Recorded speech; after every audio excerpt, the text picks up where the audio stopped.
Praise the Lord, hallelujah. अब सभी को प्रभु यीशु मसीह के मधुर और सामर्थ्य नाम में जय मसीह की।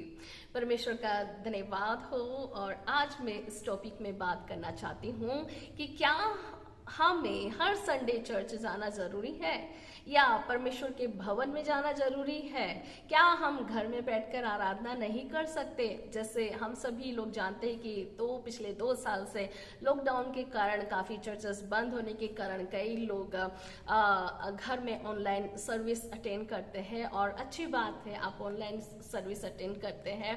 लेकिन अभी तो प्रियो लॉकडाउन नहीं है, लॉकडाउन खुल चुका है, चर्चेस खुल चुके हैं, परमेश्वर के भवन खुल चुके हैं। आप परमेश्वर के भवन में जाकर परमेश्वर की आराधना कर सकते हैं अगर ये पॉसिबल है। लेकिन कई बहनों को मैं जानती हूँ जिनके पति काफी उन्हें रोकते हैं और विरोध करते हैं। तो आप प्रार्थना करें कि परमेश्वर अद्भुत काम करे और आपके लिए परमेश्वर ऐसे द्वार खोले। लेकिन जो लोगों के पास सारे साधन अवेलेबल है और जिन्हें परमेश्वर के भवन में जाने के लिए कोई प्रॉब्लम नहीं है, कोई परेशानी नहीं है, सो उन लोगों से मैं रिक्वेस्ट करना चाहती हूँ कि आप जरूर से परमेश्वर के भवन में जाएं। और परमेश्वर के भवन में क्यों जाना है, आज हम इस क्वेश्चंस का आंसर परमेश्वर के वचन से हम देखेंगे कि क्यों हमें परमेश्वर के भवन में जाना है, क्यों हमें हर संडे चर्च जाना जरूरी है। प्रियो, परमेश्वर प्रभु यीशु मसीह की हम देह है और यीशु मसीह हमारा सिर है, और हम कलीसिया प्रभु यीशु मसीह की देह है। सभी लोग प्रभु यीशु मसीह के अलग अलग अंग है, इस देह के अलग अलग अंग है, और इस देह को प्रभु यीशु मसीह की दुल्हन भी कहते हैं, जिसे प्रभु यीशु मसीह लेने के लिए आएगा, क्योंकि वो ऐसी दुल्हन को तैयार करना चाह रहा है जो झुर्री रहित है, जो निष्कलंक होगी और जो पवित्र होगी। सो प्रियो, प्रभु यीशु मसीह अपनी आत्मा के द्वारा, अपने वचन के जरिए अपनी दुल्हन को, अपनी कलीसिया को, हम सभी विश्वासियों को प्रभु यहाँ पर तैयार कर रहा है कि हम उसके स्वर्ग जाने के लायक बन सके। सो प्रियो, एक क्वेश्चन आता है कि क्या मुझे चर्च जाना जरूरी है, मैं क्यों चर्च जाता हूँ? क्या आपने कभी ऐसा क्वेश्चन किया होगा कि क्यों, किस कारण से मैं चर्च जाता हूँ या जाती हूँ या परमेश्वर के भवन में जाती हूँ? प्रियो, उसका एक आंसर है, और वो आंसर है भजन संहिता। उसका निकालेंगे 5 अध्याय और 7 में इसमें इस प्रकार लिखा है, भजन संहिता 5 अध्याय उसका 7 में, परंतु मैं तो तेरी अपार करुणा के कारण तेरे भवन में आऊंगा, मैं तेरा भय मानकर तेरे पवित्र मंदिर की ओर दंडवत करूंगा। आमेन, प्रेज द लॉर्ड। प्रियो, परमेश्वर के भवन में जाने का एक जो मुख्य कारण होता है वो है परमेश्वर की अपार करुणा। वचन में लिखा है, दाऊद कहता है कि मैं तो तेरी अपार करुणा के कारण, जो परमेश्वर ने मेरे जीवन में जो करुणा की है, जो परमेश्वर ने मुझे अभी तक संभाला है, जिस परमेश्वर ने मेरी आवश्यकताओं को पूर्ति किया है, जो परमेश्वर मुझे लगातार ये पूरा हफ्ता लिए चलता है, जो परमेश्वर मेरी रक्षा करता है, जो परमेश्वर मेरे परिवार को संभालता है, जो खुदावन मुझे इतनी बड़ी अद्भुत आशीषों को देता है,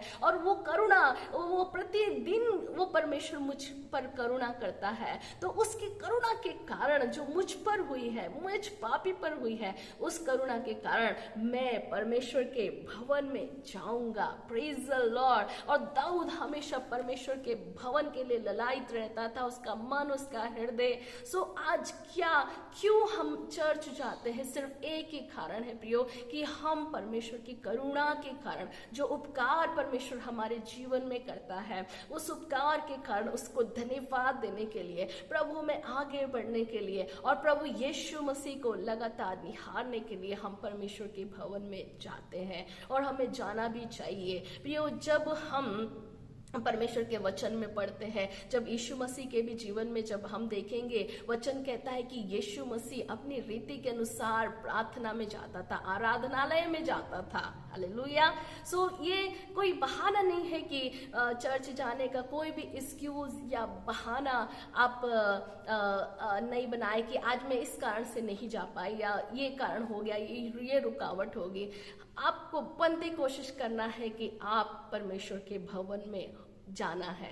क्योंकि जब प्रेरितों की पुस्तक में देखेंगे कि प्रभु यीशु मसीह के जो चेले थे जिन्होंने पवित्र आत्मा की सामर्थ को पाया था, और पतरस और यूहन्ना, ये जब प्रभु के भवन में आराधनालय में जब जा रहे थे तो सुंदर फाटक में वचन में लिखा है कि वहां पर एक लंगड़ा भिखारी भीख मांग रहा था, और वो जा रहे थे परमेश्वर की आराधनालय में जा रहे थे, और उस समय की एक घटना है। सो प्रियो, परमेश्वर का वचन कहता है कि वे परमेश्वर की आराधना में जा रहे थे, परमेश्वर की आराधना करने के लिए जा रहे थे। सो जब प्रभु यीशु मसीह जब चर्च जाते थे या परमेश्वर के भवन में जाते थे, उनके चेले जब खुदावन के भवन में जाते थे, विश्वासी लोगों जब खुदावन की आराधना करते थे, तो प्रियो, अगर प्रभु हमें ये अवेलेबल करता है, ये चांस देता है कि हम परमेश्वर के भवन में जाए, तो हम जरूर से परमेश्वर के भवन में उपस्थित हो, उसको धन्यवाद देने के लिए परमेश्वर के भवन में उपस्थित हो, उसके नाम को महिमा करने के लिए परमेश्वर के भवन में उपस्थित हो। हालेलुया।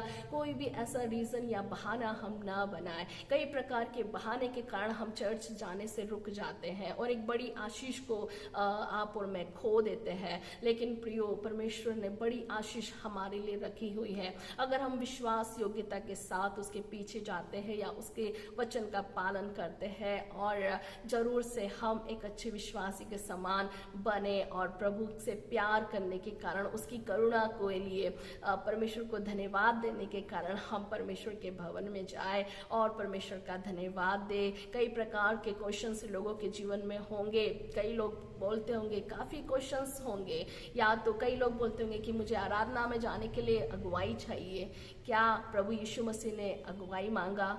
हालेलुया। जब हम प्रभु का फॉलो करते हैं, जब यीशु मसीह ने जैसे वो प्रभु के भवन में गया, तो प्रियो, हमें भी परमेश्वर के भवन में उपस्थित होना चाहिए, एक जहाँ पर हमारी आत्मिक बढ़ोतरी हो सकती है, जहाँ पर हम परमेश्वर के वचन में पढ़ सकते हैं, जहाँ पर हमें परमेश्वर की आत्मा में हम बढ़ते हैं, और एक संगति के द्वारा हम प्रभु की पहचान में आगे बढ़ते हैं। तो कोशिश करें कि ऐसे एक अच्छी कलीसिया को आप जरूर से ढूंढे, और एक अच्छी कलीसिया में आप जाए और अपने जीवन को समर्पित करें प्रभु के वचन के अनुसार। आप आशीषों को जरूर से प्राप्त करेंगे, क्योंकि खुदा ने बहुत ऐसे अद्भुत आशीषों को रखा है, और किस समय किस बात के लिए कौन सी आशीष आपको मिल जाए वो परमेश्वर को पता है, और वो आपको पता है। हालेलुया। सो प्रियो, अगर आप अवेलेबल है, आप भले चंगे हैं, आपके पास गाड़ी की सुविधा है, सब कुछ है, अच्छी कलीसिया खुदा ने आपको दिया है, तो आप जरूर से परमेश्वर के भवन में जाए